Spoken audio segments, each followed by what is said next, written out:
અમારા 2.5 ફૂટ ભાઈકુભાઈને ખબર છે કે ભાઈને રૂપેલ કપકાવીને અમે હનુમાન દાદા નથી લાવ્યા. અમારે ખાવે નથી કે ભાઈ લોકો હાથ પકડવાના પહેલે જે નદીમાં ડૂબી ગયા ને હાથમાં આવ્યા તે હનુમાન દાદા અમે લાવ્યા. અમારી ભક્તિ છાછી પુરાતા અમે કરતા છે અને અમારે ભાઈ બહેનો છે, ભગત ભક્તાણી પણ છે. અને અમે જઈને એટલે ઝૂંપડીમાં 10 મૂર્તિ 10 હજારની છે, હનુમાન દાદા છે. એને માટેના બાપુ તમારી કોઈ આશીર્વાદ હોય તો વધારેમાં વધારે ઈંટના રોડા લટકાવે તો સારું. અને મારે કહેવામાં એ વિનંતી છે ને રામના ફોટા આવ્યા 700 આપેલા તો એક ઝૂંપડીમાં આગળ પાત્રા કને સીવેલા, ખાકડાને પાત્રા કન સીવડેલા, પોળી કન સીવડાવેલા, નળિયા બદલી કર્યા, પતરા મૂકી દીધા.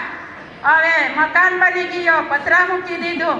પતરા ઉતારીને ધાબા ફરીને રામ એક ખૂણેમાં અમે વેચાલા, એક ખૂણેમાં આ સુની રામને મેં એક ખૂણામાં વસાવેલા. પોતપોતાને ઘરમાં ચંપલ વગરના ચાલતા અમે વેચી આવેલા ગામું ગામ. એટલે અમે મદદ કરજો બાપુ. તમારામાં માય બાપ નહીં મળે, તમે બાપુ અમારા પપ્પા તરીકે અમે માનશે. હવે પપ્પા તરીકે માનશે અને નાનલા હોય ત્યારે ભણેલા ગણેલા નહીં મળો અમે. પણ અમારા જે બચ્ચા માણસ લાવેલા હોય, અમારે આશા પર લાવેલા હોય, પછી તો અમારે અમે ડગલે પગલે ભરીને આજે અમારે બહુ અધિકારમાં અમારે તમારા ચરણ લીધેલા ભાગ્યું ભાગ્ય તેવા